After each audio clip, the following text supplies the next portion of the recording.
안녕하세요. 주식 분석하는 남자입니다. 오늘 9월 14일 추석을 한 주 앞둔 주간 출발인데요. 오늘 코스피는 막판에 상승 마감을 했고요. 코스닥이 1% 이상 하락을 했습니다. 오늘은 에코프로 BM이 아닌 LNF가 시총 거의 10위권 안에서 5위권까지 넘보면서 2차 전지가 코스닥 시가총액 상위 종목들을 포진하는 데 상당히 큰 힘을 발휘했음에도 불구하고 소형주들이 많이 하락하면서 중소형주들이 하락하면서 지수를 압박했었던 하루가 아닌가 생각이 듭니다. 아무래도 추석을 한 주 앞두고 현금 수요도 있기도 하지만요. 기본적으로 오늘 대형주와 소형주의 하락 이유를 좀 찾아보았는데요. 영상 한번 끝까지 봐주시면 투자에 도움이 되시지 않을까 생각이 듭니다. 자, 그럼 오늘 주식 분석하는 남자 증시 분석 앤 투자 전략 시작해 보도록 하겠습니다.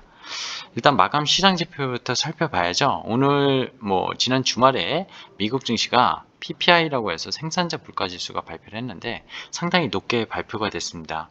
이게 높게 발표됐는데 최근에 델타 변이 이게 변수로 그죠? 델타 바이러스 때문에 여기에 따른 고용 이거에 대한 지표들이 좀 안 좋게 나왔거든요. 물가는 오르고 있는데 고용은 안 잡히는 미국에서 어떤 말까지 나오고 있냐면 스태그플레이션까지 얘기 나오고 있는 것 같아요. 어쨌든 증시 조정론이 때마침 여러 가지 이유를 갖다 붙이면서 조정에 대한 그런 썰들이 나오고 있습니다. 여기서 미국 증시가 조정을 받으면 세게 받으면은 한국 증시 그동안 강했던 종목들도 많이 타격을 입을 거라고 저는 좀 우려스러운 말씀을 드리고 싶은데 그만큼 미국 증시가 지금 중요한 위치에 있는 것 같습니다. 하지만 얼마 전에도 말씀드렸지만 지난 주말 미국 증시 하락도 했지만 5거래일 연속 다우산업이 하락을 했고요. 그러다 보니까 계속 조정론이 좀 불거지는데 고점 대비로는 정말 얼마 빠지지 않았다는 거. 흔히 우리가 말하는 10% 조정 이런 것도 나오지 않았고요. 20% 약세장 베어마켓으로 가는 그런 장이 아니라는 거. 그냥 다만 많이 올라왔고 기업들 어닝이 그쵸? 다 발표가 됐고 그리고 미국의 부채 한도 협상부터 해서 자금 테이퍼링 그리고 연준 의장이 바뀔 수 있는 여러 가지 잡음들이 증시를 짓누르는 그런 이유라고 생각을 합니다. 하지만 결국 기업의 이익, 어닝이 주가의 함수라는 것을 기억한다면은 미국이 이번에 발표한 실적들을 봤었을 때는 미국 증시가 조정을 받을 이유는 그렇게 없지 않나 이렇게 생각이 됩니다. 마침에 나스닥이 더 많이 빠졌던 건 아시겠지만 애플의 그 인결제 있잖아요. 앱상에서의 결제 부분에 대한 독과점 이런 이슈가 좀 나오면서 애플이 3% 이상 급락을 한 이유가 있었는데 이것도 일시적인 전 세계적으로 지금 테크에 대한 규제가 계속 나오고 있어요. 중국에서도 정말 심하게 나오고 있지만 오늘도 또 알리페이 이런 규제에 또 얘기 나오면서 홍콩 항생 지수가 많이 빠지긴 했었는데요. 이런 규제의 물결 속에 결국에는 기업이 가는 길에 대해서는 방향성은 그대로 가지 않나 생각이 듭니다. 다만 중국은 좀 예외를 둬야 될 것 같아요. 코스피는 왔다리 갔다리 했지만 결국 플러스 마감을 했고요. 보시다시피 심리는 안 좋았습니다. 상승 종목 대비 하락 종목이 거의 2배 가까이 많았고 이 이유로는 시가총액 1위 2인 삼성전자 하이닉스가 올랐기 때문입니다. 하지만 시장은 외국인이 샀고요. 기관도 샀고 오늘 기관 장세였어요. 그래서 시클리컬 화학 쪽 이쪽 그쵸? 화학, 철강 이런 쪽이 좀 강했습니다. 개인은 추석을 앞두고서 좀 파는 모습 보였고요. 코스닥 같은 경우에는 개인이 오히려 많이 샀네요. 코스피를 팔아서 코스닥으로 갔나? 이런 생각이 들 정도로 수급이 3천억씩 매칭이 맞았고요. 외국인과 기관, 특히 기관이 많이 팔았습니다. 자, 오늘의 하이라이트 키워드. 좀 전에 기간이 많이 팔았다 했는데, 조금 이따 말씀드린 CFD 물량은 기간 수급으로 잡히거든요. 외국인이나. 그래서 이쪽으로 수급 잡힌 것들을 얘기할까 합니다.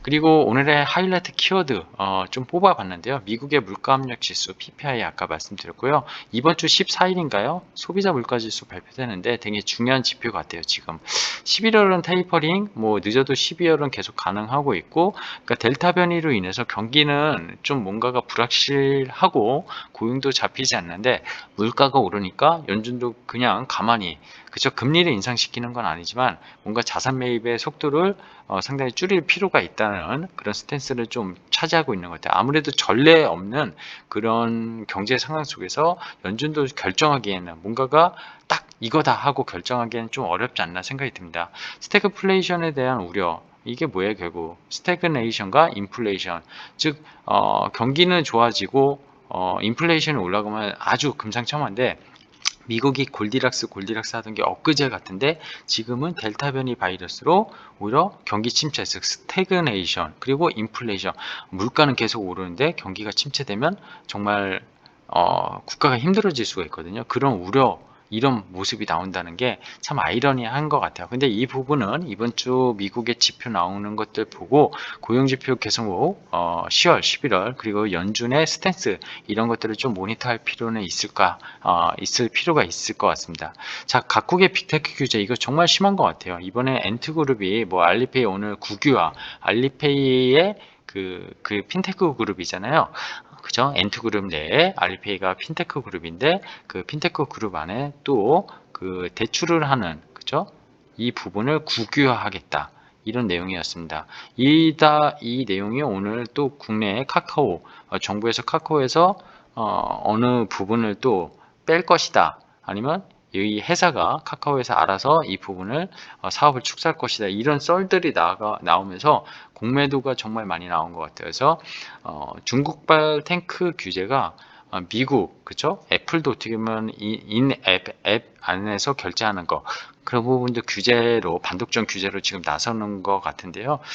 이런 플랫폼에 대한 규제, 아무래도 어떤 기술의 혁명이 일어나면서 이제 일어나는 반발이 아닌가 생각이 되는데, 큰 그림을 바꿀 수는 없다고 저는 생각합니다. 다만 정부의 어떤 이런 규제, 그리고 중국 같은 어떤 사회주의 국가에서 일어나는 이런 규제는 통제하고 너무 많은 변수가 발생하기 때문에 일단 투자해서 회피하시는 그런 리스크에 대한 그쵸?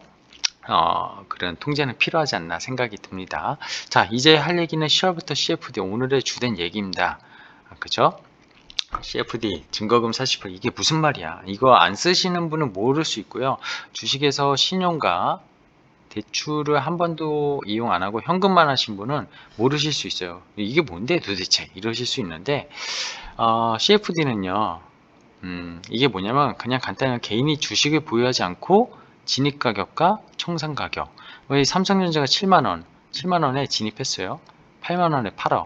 그럼 내가 보유하고 있는 기간이 있을 거 아니에요. 근데 내가 실제로 보유하지 않아요. 그래서 이게 개인 대주주 가세 있지 않습니까? 작년에 시끄러웠던 주식을 뭐 3억 이상 보유하면 가세를 내는, 거기에도 포함되지 않아서 이걸 많이 사용해요. 이걸 누가 많이 사용했냐? 신용과 대출을 사용하던 개인 투자자가 많이 사용하고, 기본적으로 좀 개인 투자자 중에서 돈 좀 있는 분들이 오히려 더 많이 사용합니다. 왜냐? 레버리지 효과가 어마어마하거든요.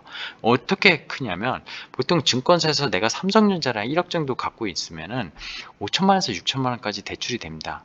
그러면 그걸 대출해서 또 주식을 살 수 있죠. 이것도 레버리지입니다. 레버리지. 근데 담보대출이 아니고요, 신용으로 매매하는 경우가 있어요. 그쵸? 신용. 흔히 말하면 신용 매매. 저는 이 두 가지를 상당히 레버리지 효과에 많이 활용하는 편인데, 이 증권사마다 정한 종목 등급이 다릅니다. 뭐 삼성전자 A등급이면 신규 상장제는 D등급이라서 신규 상장제는 또 신용이 안 되는 경우도 있어요. 대출도 안 되고요. 근데 어쨌든 그런 담보율을 보통 150%에서 140% 차지해서 1억 삼성전자 갖고 있으면 또 약 1.5억에서 2억까지 주가로 매매가 가능하게 합니다. 이 신용이 이 담보대출보다 더 큽니다. 더 크고요. 더 큰 게 뭐냐? CFD예요. CFD는 증거금 10%, 삼성전자 10억을 사고 싶으면 1억만 있으면 된다는 겁니다. 근데 그거를 이제는 40%로 증거금을 올리면 이제 1억 잔고에 추가로 2.5억밖에 못 산다는 거예요. 그럼 신용보다 조금 더 살 수 있지만, 여전히 신용보다 조금 큰 레버리지는 일으키지만 별반 다르지 않게 되기 때문에, 이거를 굳이 사용하게 될까? 물론 이 개인 대주주 가세 때문에 주식을 보유하고 싶지 않으신 분은 이걸 여전히 사용할 수 있겠지만, 지금 기존에 보유하고 있는 신용, 이 CFD를 통해서, 그죠? 주식을 보유한 건 아니지만 이 진입한 어떤 투자자 입장에서는 이게 10월 달부터 지금 증거금 40% 하기 때문에, 보유할 거면은, 이 주식을 갖고 있을 거면 더 현금을 입금해야 되다 보니까 보유 잔고를 털 수밖에 없습니다. 매도할 수밖에 없어요. 기존 포지션을 줄여야 된다는 거예요. 결국 은행이 최근에 신용 마이너스 대출 5천만 원으로 뭐 전체 다 줄여라 말도 안 되는 거라고 생각하는데요. 간치금융이라고 생각합니다. 이 유동성 축소의 효과가 증권사에서도 나타나고 있어요. 실내 기억하시는지 모르겠어요. 4월 반도체 종목들이 쫙 오르기 전에 3월, 4월에 2월에 되게 코스닥이 안 좋았었습니다. 그때 코스닥이 200일선까지 한번 내려갔을 때인데요. 그때도 CFD에 대해서 가세, 개인 대주주 가세에서 벗어나니까 CFD를 종합 가세하겠다. 이런 내용이 있었거든요. 그러면서 되게 안 좋았었는데 작년에 개인 대주주 가세 기억나시죠? 홍남기 총리 기억나시죠? 제 유튜브에다 한번 몇 번씩 올렸었는데 10억, 3억 뭐 이게 무산되긴 했지만 결국 23년부터는 이제 기본공제 5천만 원 빼고는 전부 다 거래 가세를 하게 됩니다. 그래서 내년까지 주식을 정말 돈을 많이 벌어야 된다 뭐 이런 썰도 있는데 증권사에서 어쨌든 개별주들의 수급 현상이 오늘 소형주, 중형주 이런 거 대형주로도 하시는 분 많지만 중소형주 레버리지 일으키기 위해서 이걸로 특히 신용 주식담보대출 중소형주 많이 합니다. 뭐 저도 경험한 바로 말씀드리는 거고 개투들은 이렇게 많이 하시잖아요. 그래서 이런 게 나타나고 있는 현상이라고 저는 오늘의 대형주랑 코스피와 코스닥이 상대적으로 시장이 갈린 게 거기에 있지 않나 생각이 듭니다. 그리고 코스피는 지수는 플러스 난 게 결국 삼성전자 하이닉스에 대한 어떤 그런 약간 뭐죠? 괴리도가 발생한 거죠. 자, 오늘의 픽픽픽 종목. 그동안 좀 종목들을 너무 많이 말씀드렸고요. 오늘은 뭐 특별한 종목을 말씀드리는 것보다 시장이 이럴 때 밸류에이션 함정에 대해서 설명을 할까 합니다. 야, 주분날 너는 맨날 성장주만 외치는데 성장주. 가치주는 왜 얘기 안 하는 거야?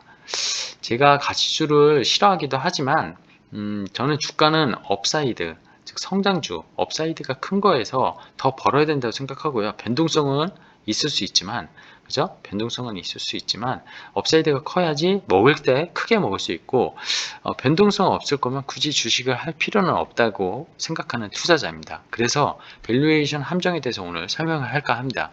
가치주 좋아하시는 분은 제 의견에 싫어하실 수도 있고 반박하실 수 있어요.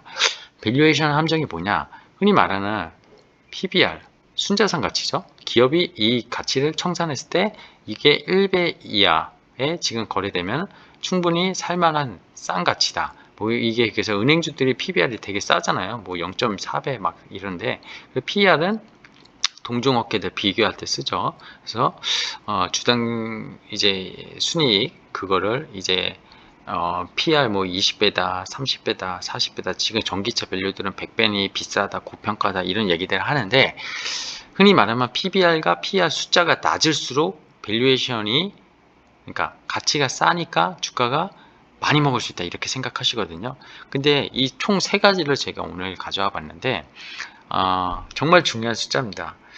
즉 PBR이 낮은 기업인데 매출액이 증가가 안 되잖아요. 제가 영업이익률이 계속 YOY로 늘어나는 것도 되게 중요하게 생각하지만 영업이익이 늘어나는데 매출액이 그냥 그대로 뭐 1000억짜리 회사가 2015년에 2021년에도 매출이 1000억이고 계속 5개년간 평균 1000억이에요. 근데 영업이익이 그러면 매출이 늘어나지 않는데 영업이익이 조금 더 비용을 줄여서 늘어날 수 있겠지만 아주 어떤 규모의 경제 그쵸? 매출이 늘어나야지 이익도 확대될 수 있고 OPM, 영업이익률도 올라갈 수 있는데 그렇게 하지 않은 회사 그냥 정체되어 있는 회사입니다. 근데 그 회사는 현금도 많고 뭔가 순자산 가치도 많고 공장도 많고 하면은 PBR은 되게 낮을 수 있어요. 하지만 매출이 올라가지 않기 때문에 그쵸? 한 자릿수도 늘어나지 않으면 밸류에이션은 확장될 수 없습니다. 이게 밸류에이션 함정의 첫 번째 이유예요. 그리고 ROE 되게 중요하게 생각해요. 저는 회사를 투자할 때 성장주에서 ROE가 당장은 안 나와도 앞으로 성장한다면 최소 20% 그러니까 이게 10%대랑 20%는 되게 다르거든요. 게임 회사들이 이 영업이익률이 기본 30에서 40%가 넘게 나와요. ROE가. 근데 왜냐면 하나 게임 개발해놓으면 이익에 그 이익률이 엄청 올라가고 그쵸? 그 주당 순이익이 당연히 올라가고 주당 순자산을 나눈 비율과 같은 값이기 때문에 여기에 지금 ROE에 단순히 그냥 생각하면 내 자기 자본 투입 대비 실제로 돌아오는 것들을 계산한 거라고 생각하시면 되는데 이거를 이수식어로도 똑같이 계산할 수 있거든요.